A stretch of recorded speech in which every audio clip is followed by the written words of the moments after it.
The following content is provided under a Creative Commons license.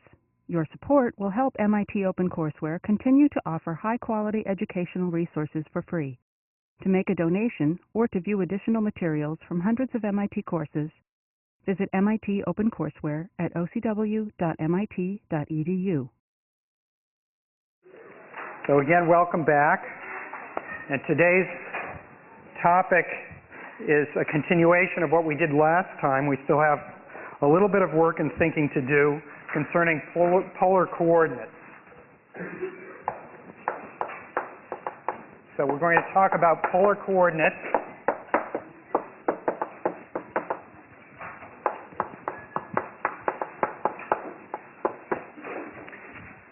And my first job today is to talk a little bit about area.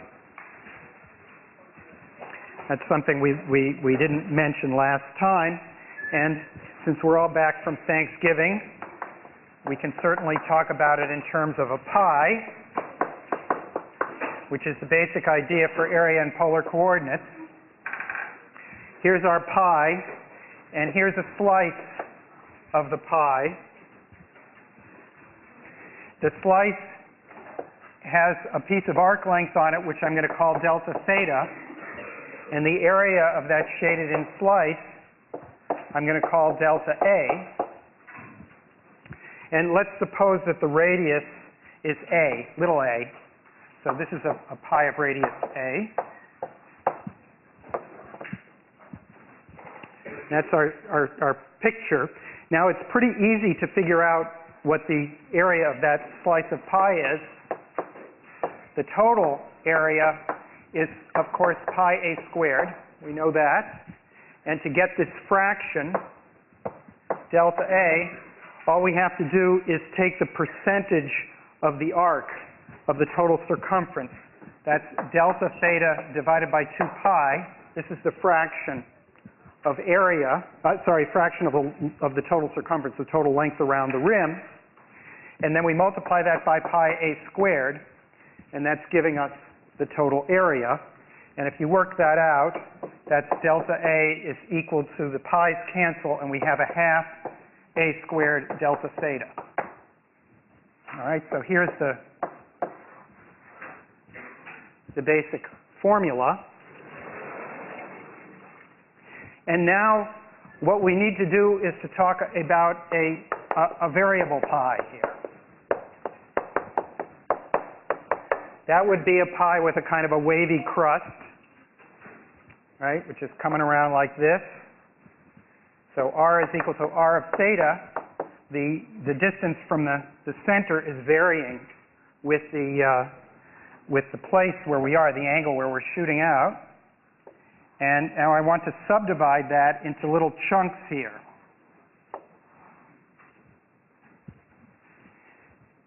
Now the idea for adding up the area, the total area of this piece that's swept out, is to break it up into little slices whose areas are almost easy to calculate. Namely, what we're going to do is to take, and I'm going to label it this way. I'm going to take these little circular arcs which go. So I'm going to extend past where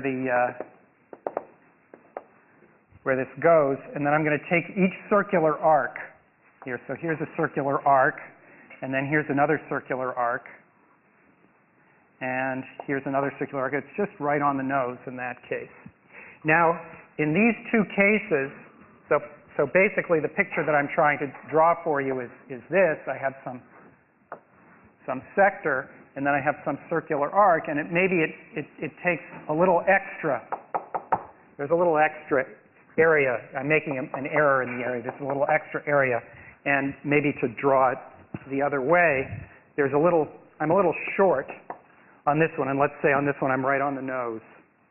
I have the same arc as the curve of the surface. All right? Now, this is a little bit like the step functions that we used in Riemann sums. It's practically the same. Eventually, this little band of stuff that we're missing by, if we take very, very narrow little slices here, is going to be negligible. It'll get closer and closer to the curve itself, so that area will tend to 0 in the limit. So we don't have to worry about it, and the approximate relationship is sitting here, where this distance now is r. So this radius is r, and this is this delta theta. And so in the approximate case, what we have is the delta A is approximately 1/2 r squared delta theta, which is practically the same thing we had here, except that that r is replacing the constant there. And it's approximately true because r is varying. And then in the limit, we have the exact formula for the differential, which is this one. So this is the main formula for area, and if you like, the total area then is going to be the integral from some starting place to some end place of 1/2 r squared d theta. Now this is only useful in the situation that we're in, namely, so this is the other important formula, and this is only useful when r is a function of theta, when this is the way in which the region is presented to us. All right, so that's the setup, and that's our formula, main formula. Let's do an example. The example that I'm going to take is the one that we did at the end of last time, or near the end of last time, which was this formula here, r is equal to 2a cosine theta.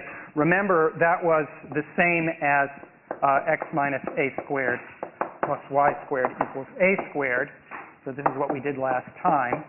We connected this rectangular representation to that polar representation, and the picture is of a circle, all right, where this is the point 2a comma 0.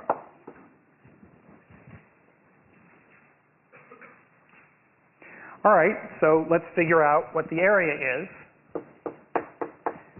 Well, first of all, we have to figure out, when we sweep out the area, we have to realize that we only go from minus pi over 2 to pi over 2. So that's something we can get from the picture. You can also get it directly from this formula if you realize that cosine is positive in this range here, and at the ends, it's 0. So the thing encloses a region at these ends. So at the ends, cosine of plus or minus pi over 2 is equal to 0. That's what cinches this up like a little sack, if you like. All right. So the area is now going to be the integral from minus pi over 2 to pi over 2 of 1/2 times the square of r, that's 2a cosine theta squared d theta. Question?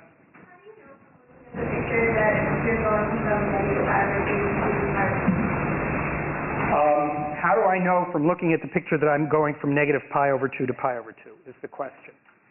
I do it very, like with my whole body. I say, here I am pointing down, that's negative pi over 2. I sweep up, that's 0, and I get all the way up to here, that's pi over 2. So that's the way I do it. That's really the way I do it. I'm being honest. Now, if you're a machine, you can't actually look, and you don't have a body, so you can't point your arms, then you would have to go by the formulas, and you'd have to actually use something like this formula here.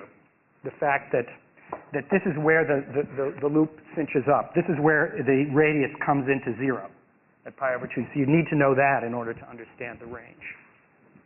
All right? Another question.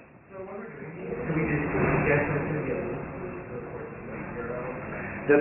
So when we're doing these, should we just guess that it's going to be a loop? I'm probably going to give you some clues as to what's going on because it's very hard to figure these things out. Sometimes it'll be bounded by one curve and another curve, and I'll say it's the thing in between those two curves. That's the kind of thing that I could do. Here, you really should know this one in advance. This is by far the most, or this is one of the typical cases anyway. I'm going to give you a couple more examples. Don't get too worked up over this. you will somehow be able to visualize it. I'll give you some examples to help you out with it later. All right, so here's the situation. Here's my integral. And now we're faced with a trig integral, which we have to remember how to do. Now the trig integral here, so first let me factor out the constants. This is 4a squared divided by 2, so it's 2a squared, integral from minus pi over 2 cosine squared theta d theta. And now you have to remember what you're supposed to do at this point. So think, if you haven't done it yet, this is practice you need to do. This trig integral is handled by a double angle formula. As it happens, I'm going to be giving you these formulas on the review sheet. You'll see they're written on the review sheet, at least in some form. So for example, there's a formula, right, and this will be on the exam too. So this is the correct formula to use here is that this is 1 plus cosine 2 theta divided by 2 d theta. So that's the substitution that you use for the cosine squared in order to integrate it. So that serves as a little review of trig integrals. And now this is quite easy, all right? This integral now is easy.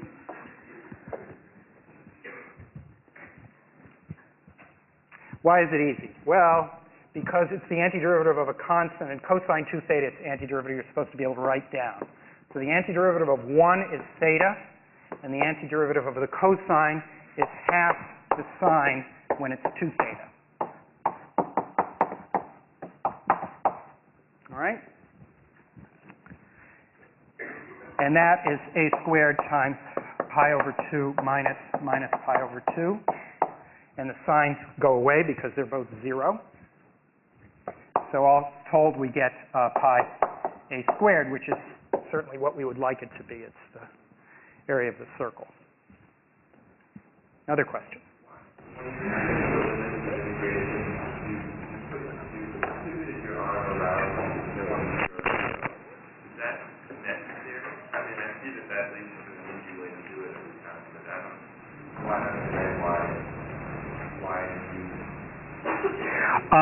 The question, so I'm not sure which question you're asking. I pivoted my arm around 0, 0.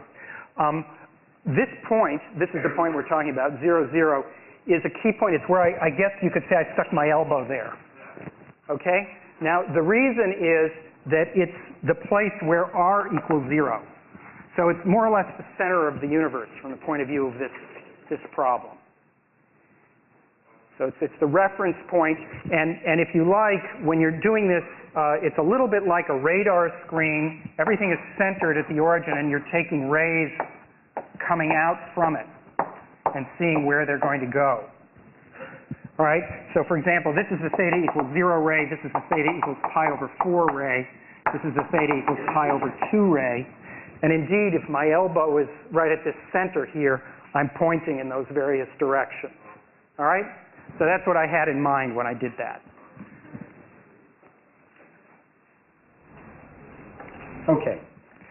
You can always get these formulas, by the way, from the original business, x equals r cosine theta, y equals r sine theta. But it's useful to have the geometric picture as well. In other words, if you were a machine, you'd have to rely on these formulas and plot things using these always.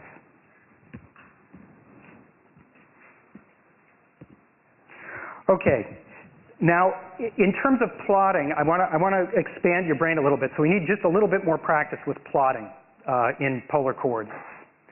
And so the first question that I want to ask you is, what happens outside of this range of theta? In other words, what happens if theta is beyond pi over 2? Can somebody see what's happening to the formulas in that case? So what I'm looking at now, go back to it. What I'm looking at is this formula here, all right? But to use the elbow analogy here, I'm swept around like this, but now I'm going to point this way. I'm going to point out over there. My hand is up here in the northwest direction, all right? So what's going to happen? Somebody want to tell me? It goes around itself. That's right. What happens is that when r crosses this vertical, r is 0. When it crosses over here, it goes negative. So although my theta is pointing me this way, the thing is going to go backwards. And there's another clue, which is very important. How far backwards is it going? Well, you don't actually need to know anything but this equation here to understand that it has to be on the same circle. So when I'm pointing this way, the thing points backwards to this point over there. So what happens is, it goes around once, and then when I point out this way, it sweeps around a second time. It just keeps on going around the same circle. So over here it's empty because it's pointing the other way and it's sweeping around the same curve a second time. Right? Now, if you were foolish enough to integrate, say, from 0 to 2 pi or some wider range, what would happen is you would just double the area because you would have swept it out twice. All right? So that's the mistake that you'll make. Sometimes you'll count things as negative and positive, but because there's a square here, it's always a positive quantity, and you'll always overcount if you go too far. All right? So that's what happens. Again, it sweeps out the same region. That's because these two equations really are equivalent to each other. It's just that this one sweeps it out twice, and this one doesn't say how it's sweeping it out. Yeah, another question. Does this equation also work if you just go from 0 to pi? Does the integration work if you just go from 0 to pi?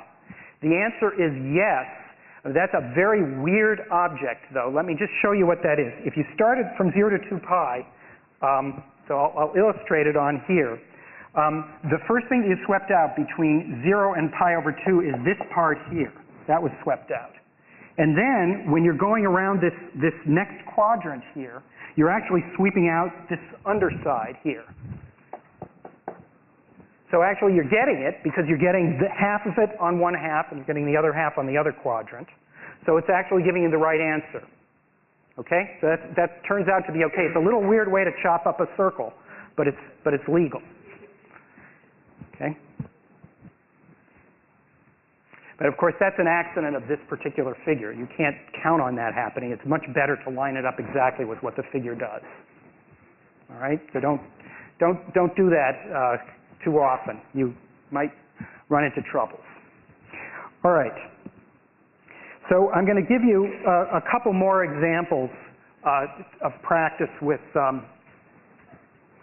these pictures, and maybe, let's see, I'm going to get rid of this one up here. So here's another favorite.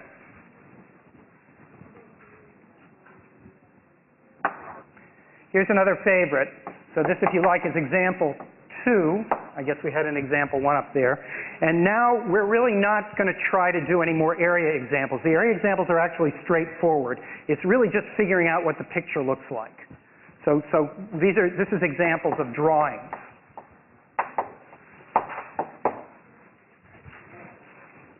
So this one is one that's kind of fun to do. This is r sine 2 theta. Something like this is on your homework. And so what happens here is the following. What happens here is that at theta equals 0, that's the first place. This is, so let's just plot a few places here. I'm not going to plot very many. Theta is equal to 0, I get r is 1. Oh, whoops, I get r is 0. Sorry. And then pi over 4, that's where I get sine pi over 2. I get 1 here for this. And then again, at pi over 2, I get sine pi, which is back at 0 again. So and the other thing to say is, in between here, it's positive in between. So what it does is, it starts out at 0, and it goes out to the radius 1 over here, and then it comes back. All right? So it does something like this. It goes out, and it comes back. Now, because of the symmetries of the sine function, this is pretty much all you need to know. It does something similar in all of the quadrants. But in order to see what it's doing, it's useful for you to watch me draw it, because the order is very important for understanding what it's doing. It's similar to this weird business with the circle here. So watch me draw this guy. I'll draw it in red because it usually has a name. So here it is. It does this thing, and then it does this, and then it does this, and then it does that. All right? So it's called a four-leaf rose. I drew it in pink because it's kind of a rose here. All right? So it started out over here. This is step 1. And this is the range 0 less than theta is less than pi over 4. All right? It did this part here. And then it went 2 here. So I should draw these in white because they're harder to read in red. But now look at what it did. It did not make a right angle turn. It was nice and smooth. It went around here and then it went down here. This is 3. Back here, that's 4. And then over here, that's 5. Back up here, that's 6. And then around here, that's 7. And down here, that's 8. And then back where it started and goes around again. All right? And this is because actually it's switching sign when it crosses the origin. When it was over in this quadrant, the first time, it actually was tracing what's directly behind it. All right, so this is kind of amusing. From this little tiny formula, you get this pretty diagram here. Anyway, that's, as I say, an old favorite. And here, you know, if you want to do the area of one leaf, you've got to make sure you understand that it's a small piece of the whole.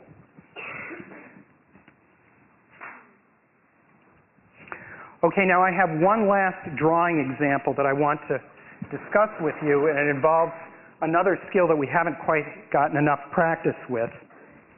So I'm going to do that one.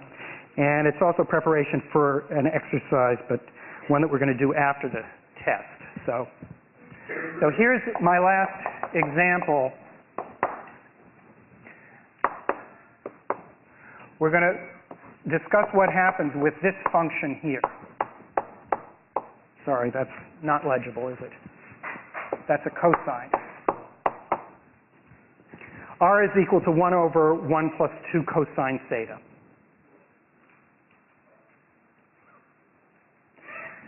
Now, the first thing I want to do is just take our time a little bit and plot a few points. So here's the values of theta, and here are the values of r, and we'll see what happens, and we'll try to figure out what it's doing. When theta is equal to 0, cosine is 1, so r is a third. All right, that's, the denominator is 1 plus 2, so it's a third. If theta, I'm going to make it easy, we're not going to do so many. I'm going to do pi over 2, that's an easy value of the cosine. That's cosine of pi over 2 is 0. So that value of r is 1. And now I'm going to back up and do minus pi over 2. Minus pi over 2, again, cosine is 0, and r is 1.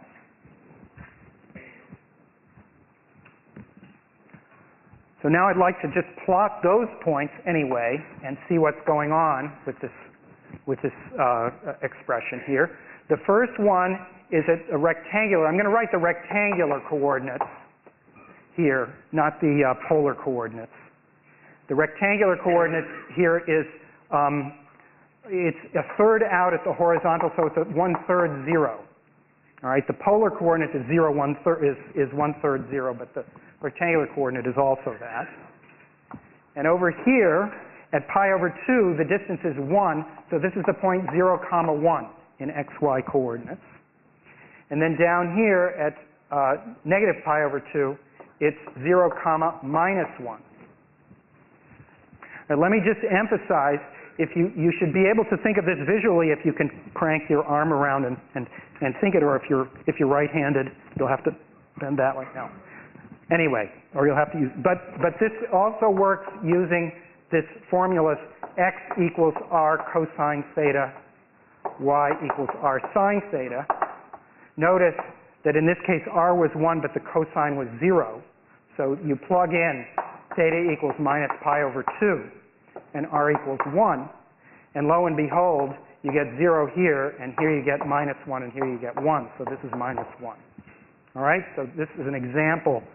I did it purely visually or sort of organically, but you can also do it by plugging in the numbers.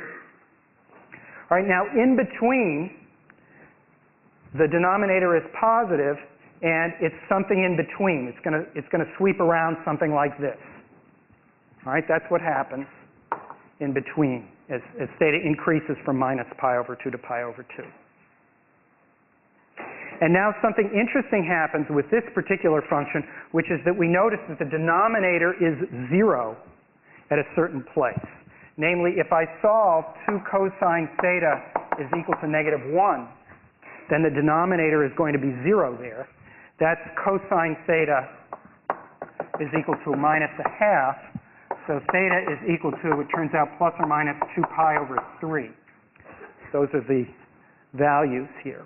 So when we're out here somewhere, in these directions, there's nothing. It's going infinitely far out those ways.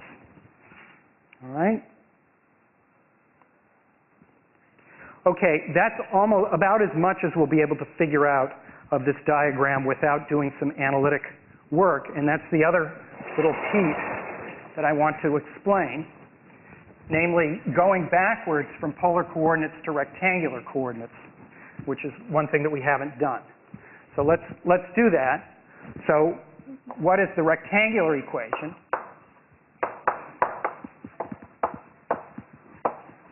That means the xy equation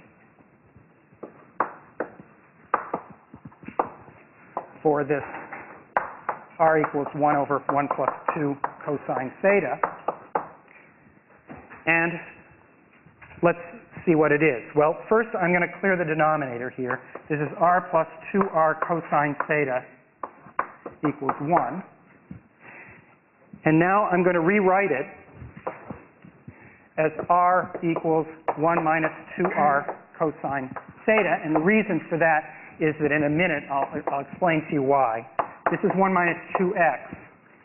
And this guy I'm going to square now. So I'm going to make this r squared equals 1 minus 2x squared. And now with an r squared I can plug in x squared plus y squared.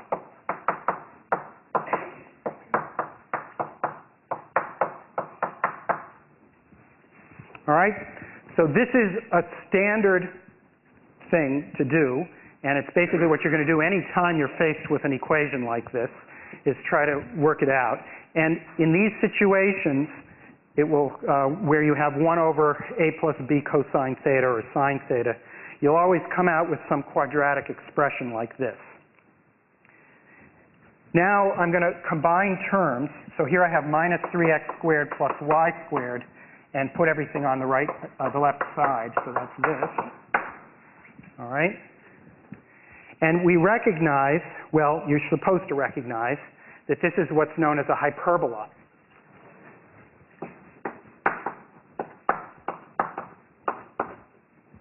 If the signs are the same, it's an ellipse.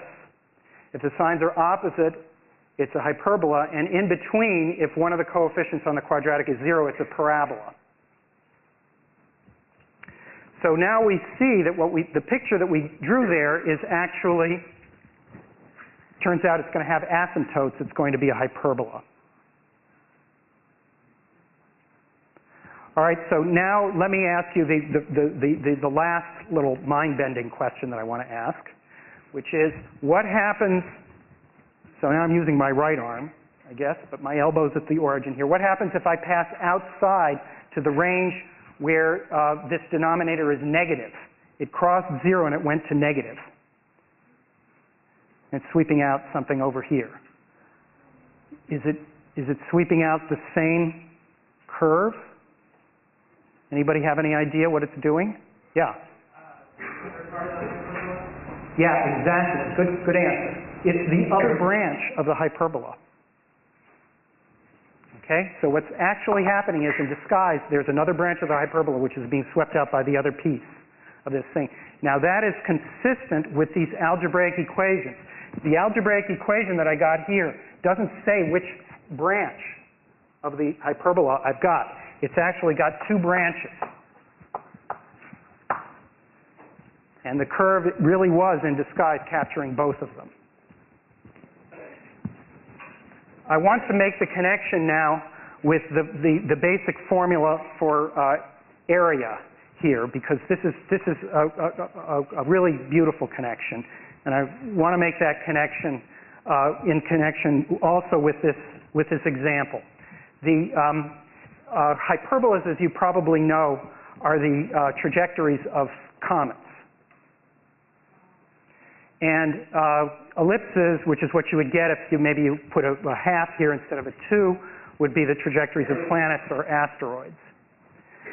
But there's actually something much more important physically that goes on that's special about this particular representation of the hyperbola and what happens when you get the ellipses as well, which is that in this case, r equals 0 is the focus of the hyperbola.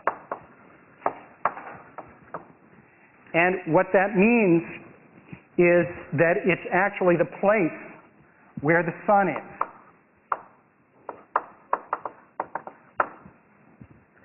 So this is the right representation if you want the center of gravity in the center of your picture. And pretty much any other, I mean, you can't tell that at all from the algebraic equations here.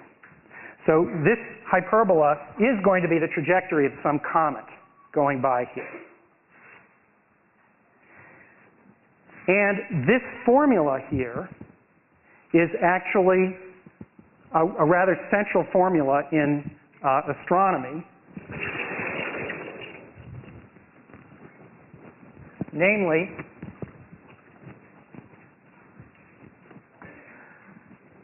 there's something called Kepler's law, which says that the rate of change of area which is swept out is constant. The rate of change of area relative to the center of mass relative to the sun. So in equal areas, this is the amount of area. So this tells you now that when a comet goes around the sun like this, its speed varies, and its speed varies according to a very specific rule, namely this one here. And this rule was observed by Kepler, but if you have this connection here, we also have something else. We also know that dA dt is equal to a half r squared d theta dt. All right? So that's this formula here, formally dividing by t. That's the rate of change with respect to this time parameter, which is the honest-to-goodness time, real physical time. And that means this quantity here is constant. And this is one of the key insights that physicists had long after Kepler made his physical observations. They realized that he had managed to get the best physics experiment at all because it's a frictionless setup, right? Outer space, there's no air, nothing is going on. This is what's known nowadays as conservation of angular momentum.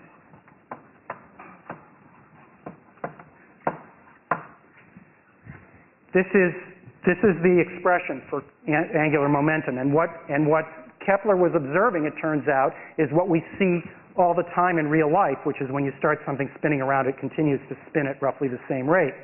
Or if you're an ice skater and you get yourself scrunched together a little bit more, you can spin faster. And there's an exact quantitative rule that does that, and it's exactly this polar formula here. All right, so that's a neat thing, and we will do a little exercise on this rate of change after the exam. Okay, so that's it for generalities and a little pep talk on what's coming up to you when you learn a little more physics. Right now we need to talk about the exam. Okay. So first of all,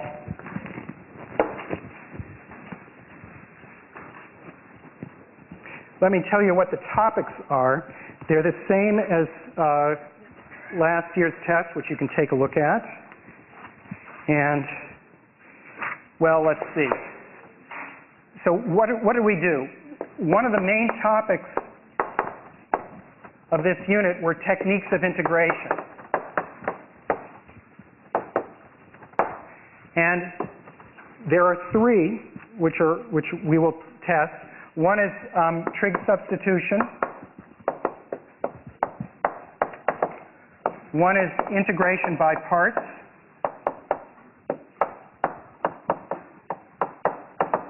And one is partial fractions.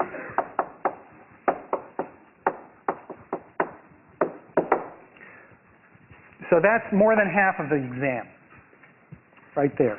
The other half of the exam is parametric curves, arc length. These are all interrelated. And area of surfaces of revolution.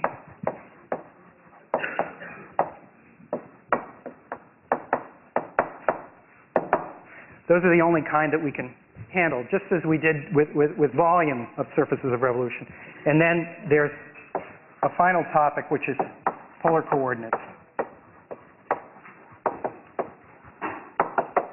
And area in polar coordinates, including area.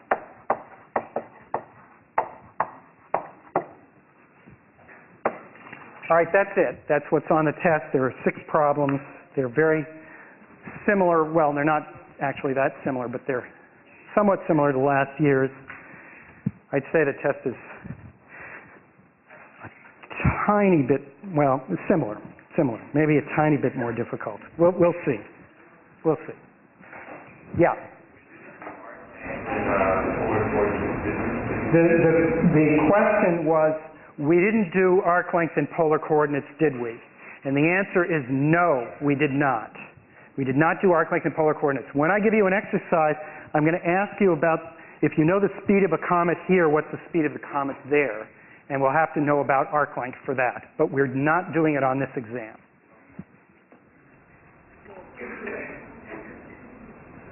Other questions? Yeah. You expected to know that, for example, R equals D cosine 3 theta on the top of our head, or do we have to get it? The question is, will I expect you to know R equals, so let's see if I can formulate this question. It's related to this 4-leaf rose here. So the question is, suppose I gave you something that looked like this. Would I expect you to be able to know what it is? I think the answer, the fair answer to give you is, if it's this complicated, I only have 2 possibilities. I can give you a long time to sketch this out and think about what it does, or I can tell you that it happens to be a 3-leaf rose. And then you have some clue as to what it's doing. Okay? It doesn't have 6 because of some weird thing having to do with repetitions. But the odds and the evens work differently. So in fact, so I would have to tell you what the picture looks like if it's going to be this complicated. All right? Similarly, so this is an important point to make. When we come to techniques of integration, in any integral that you have, I'm not going to tell you which of these 3 techniques to use on the ones which are straightforward integrals. But if it's an integral that I think you're going to get stuck on, either I'm going to give you a hint, I'm going to tell you how to do it, or I'm going to tell you don't do it. If I tell you don't do it, don't try to do it. It may be impossible, and even if it's possible, it's going to be very long, like, an hour. So don't do it unless I tell you to. On the other hand, all of these setups in this second half of this unit, They involve somehow setting something up, and there are basically three issues. One is what the integrand is, one is what the lower limit is, and what is the upper limit. Right? They're just three things, three inputs to setting up an integral. All integrals, this is going to be the setup for all of them.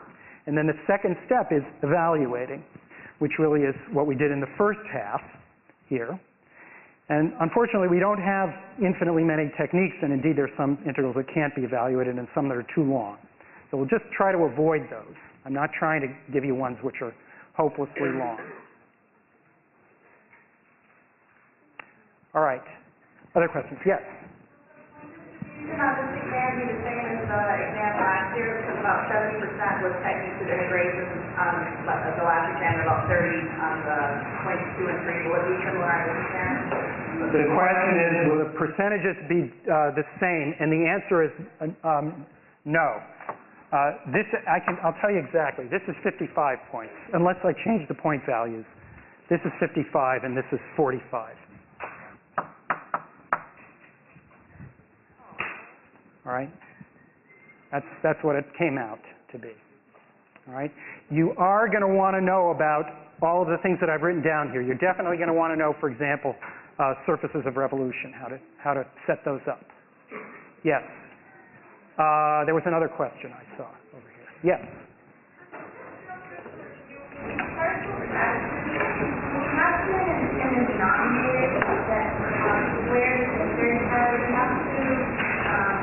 Bring it up into every hour document, right? So like we had, like the example here was like the x plus 2 quantity with one of your partial fractions to the x. So if you have a partial fraction with something like x plus 2 the quantity squared in it, and maybe an x, and maybe an x plus 1, and is this what is this the type of, and you're interested in what happens with this denominator here? So what's going to happen is,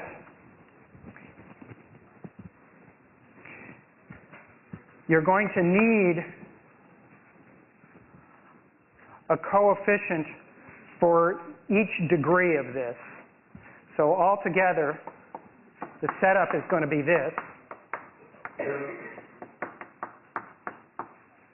plus 1 for x and 1 for x plus 1. This is the setup. All right.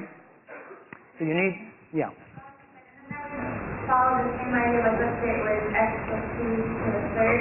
You don't have to have right. So if I change this to being a 3 here, then I need right. I guess I'll have to call it e, x plus 2 cubed.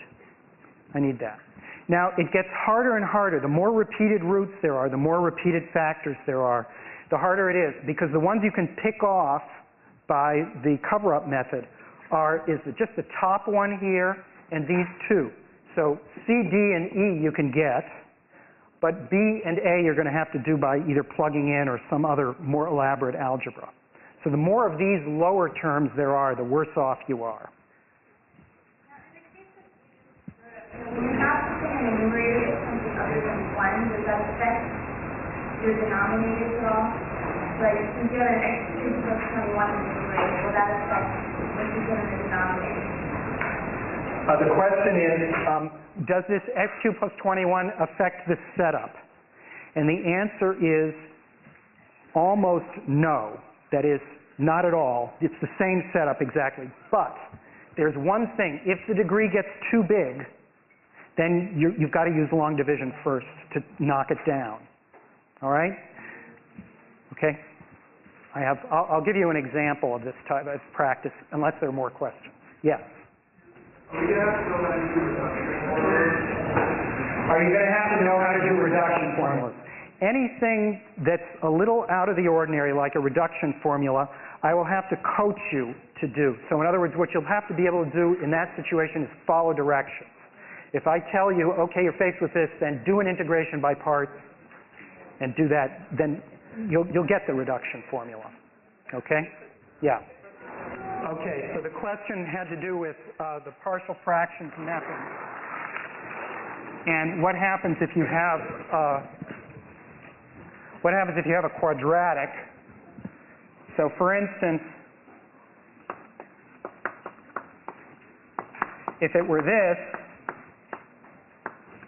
this one's too disgusting. I'm going to just do it with two of them. All right? So the parts with x and x plus 1 are the same, but now you have linear factors here. ax plus b divided by x squared plus 2, and maybe I'll call them 1, and a2x plus b2, x squared plus 2 squared, plus c over x plus d over x plus 1. All right? This is the way it works. Okay. I'm going to give you one more quick example of an integration technique, just to liven things up. Let's see. So here's a somewhat tricky example. This is just a little trickier than I would give you on a test, but it's the same principle, and I may do this on a final exam. So suppose you have this, you're faced with this integral.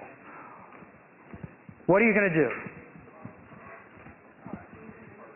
Integration by parts, great. That's right. That's because this guy is begging to be differentiated to be made simpler. All right? So that means that I want this one to be u, and I want this one to be v prime. And I want to use integration by parts. And then u prime is equal to 1 over 1 plus x squared, and v is equal to x squared over 2.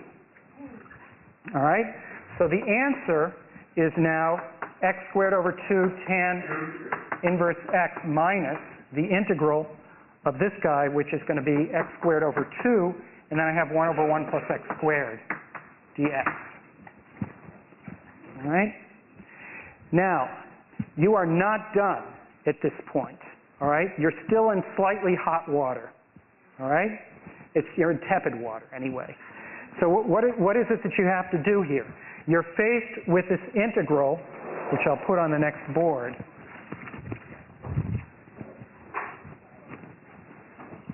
It's a lot simpler than the other one, but it's, as I say, you're not quite out of the woods.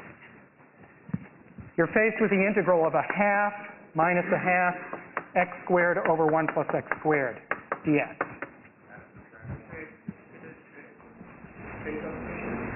Trait substitution actually, interestingly, will work. But that wasn't what I wanted you to do. I wanted you to, yeah, go ahead. Add and subtract 1 to the numerator. So now, that's the correct answer.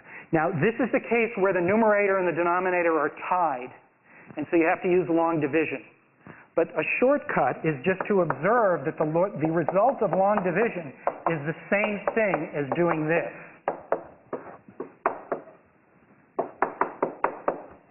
Okay? And then noticing that this is 1 minus 1 over 1 plus x squared. All right? So this is the same as long division in this case, because when you divide in, it goes in with a quotient of 1. All right? And so this guy turns out to be minus a half the integral of 1 minus 1 over 1 plus x squared dx, which is a half x minus a half tan inverse x squared. All right? So this is one extra step that you may be faced with at some day in your life. And just keep that in mind.